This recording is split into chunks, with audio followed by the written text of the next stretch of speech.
Minister Narendra Modi France के दौरे पर इस वक्त मौजूद है। 12 फ़रवरी तक जी फ्रांस में स्टे करने के बाद मोदी साहब की मुलाकात है जी ट्रंप के साथ।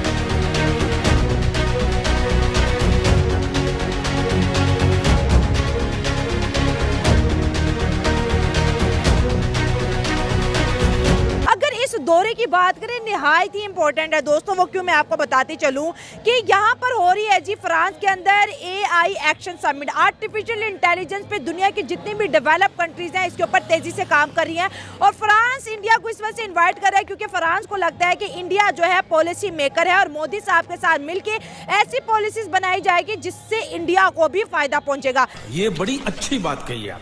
लेकिन इसके पीछे जो अहम चीज़ है जिसके ऊपर मैं आप सबकी तवज्जो दिलाना चाहती हूँ वो ये है कि मोदी साहब फ्रांस से बात करेंगे डिफेंस को लेकर।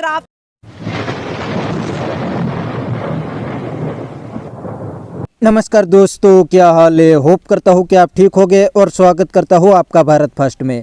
दोस्तों, हाल ही में पीएम मोदी फ्रांस में होने वाली AI समिट को अटेंड करने गए हैं। वहाँ पर फ्रांस के प्रेसिडेंट और इंडियन कम्युनिटी ने मोदी जी का भव्य स्वागत किया। दोस्तों, AI समिट को अटेंड करके मोदी जी सीधे अमेरिका में जाने वाले हैं और वहाँ पर मोदी जी की मीटिंग डोनाल्ड ट्रंप से होने वाली है। इस बात से पाकिस्तानी बहुत परेशान है और कहते हैं कि इंडिया अब पावरफुल कंट्री बन गया है, अब इंडिया को कोई भी कंट्री इग्नोर नहीं कर सकते।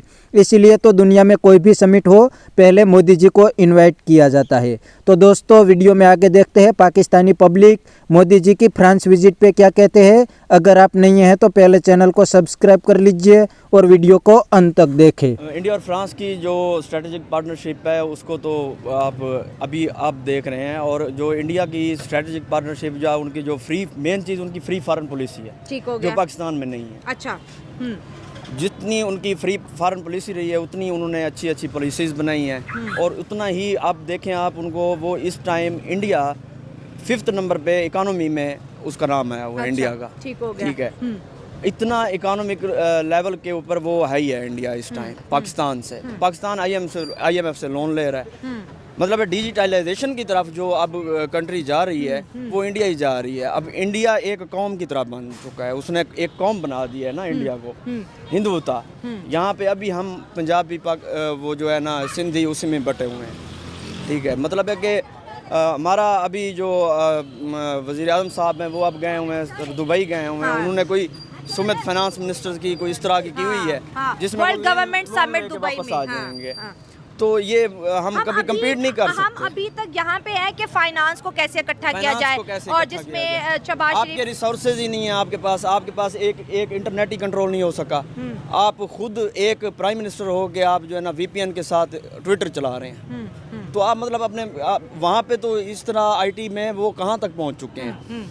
आपके पास इंटरनेट फैसिलिटीज़ नहीं है, आपकी यूथ मर रही है, ठीक है। वो काम करने के लिए बैठे हुए हैं, उनसे काम ही नहीं हो रहा, वो कहाँ से इनकम जनरेट करेंगे, कहाँ से आपका रेवेन्यू बनेगा। सबसे बड़ा ड्रॉबैक ये कि हमारे मुल्क में पेपाल नहीं है। जो ऑनलाइन बच्चे जो फ्रीलांसिंग करते हैं वो दूसरे कंट्रीज में अपने अकाउंट बनाते हैं, फिर इनको ढेरम और कमीशन देते हैं, अपना पैसा इतना आपको नहीं लगता कि ये भाई सोमालिया में पेपाल है और हमारे पास वो VPN लगा के पेपाल के अकाउंट लड़कों ने बनाए हुए हैं, हमने देखे हुए। सस्पेंड हो जाते हैं, 2 दिन बाद सस्पेंड हो जाते हैं। वही वो जितना है इलीगल है काम, इलीगल ही हो रहा है। कोई काम भी बाहर एजेंट्स बिठाओ तो अपना कमीशन लेते हैं। आपका कोई पाकिस्तानी लीगल काम कर ही नहीं रहा। सर मैं तो ये सर पकड़ के बैठ गई हूँ कि जब मैंने ये देखा कि सोमालिया जैसी कंट्री में पेपाल है, पाकिस्तान के पास यूथ है और पाकिस्तान के पास जो है फ्रीलांसिंग वाली कैपेसिटी भी है, IT भी बच्चे पढ़े हैं, लेकिन हमारी गवर्नमेंट ने ना यहाँ पर जो है पेपाल अब तक लेके आए, ना कोई यूट्यूब का ऑफिशियल जो है ऑफिस यहाँ पे लेके आए, ना यहाँ पे गूगल का कोई ऑफिस है, ना माइक्रोसॉफ्ट का। सर आपको नहीं लगता हम आज भी गारों वाली जिंदगी में रह रहे हैं? वो पढ़े लिखे हैं ही नहीं, खुद ही वो इतने पढ़े लिखे नहीं है। अगर वो पढ़े लिखे होते तो वो पॉलिसीज बनाते।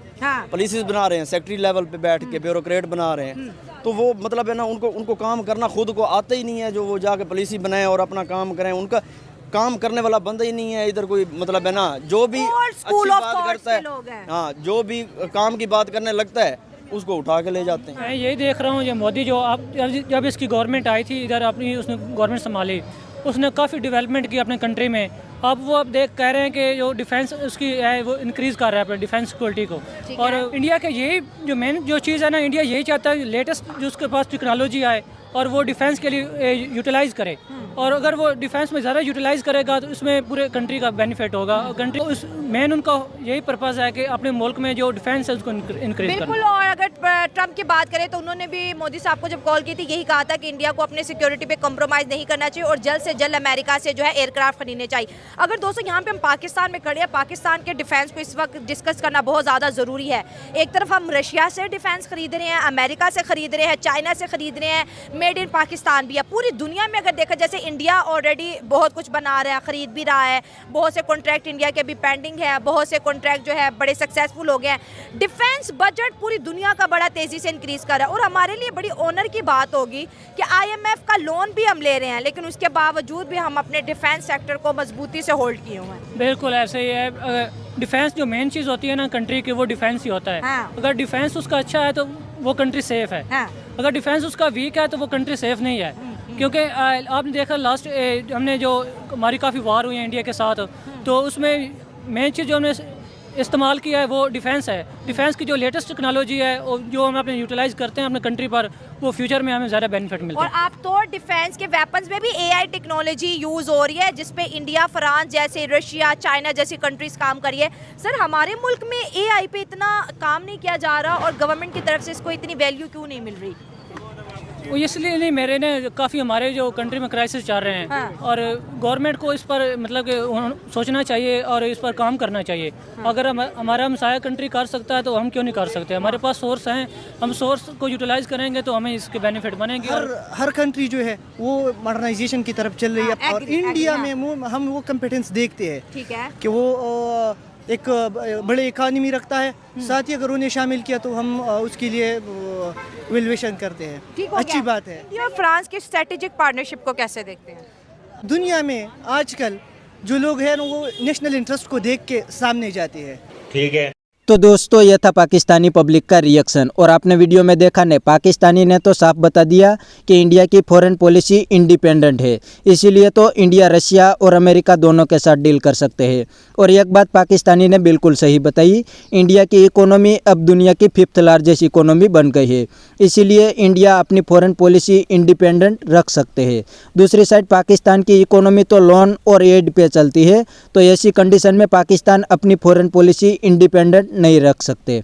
और अब तो पाकिस्तान चाइना और अमेरिका की जाल में बहुत बुरी तरीके से फंस गए हैं।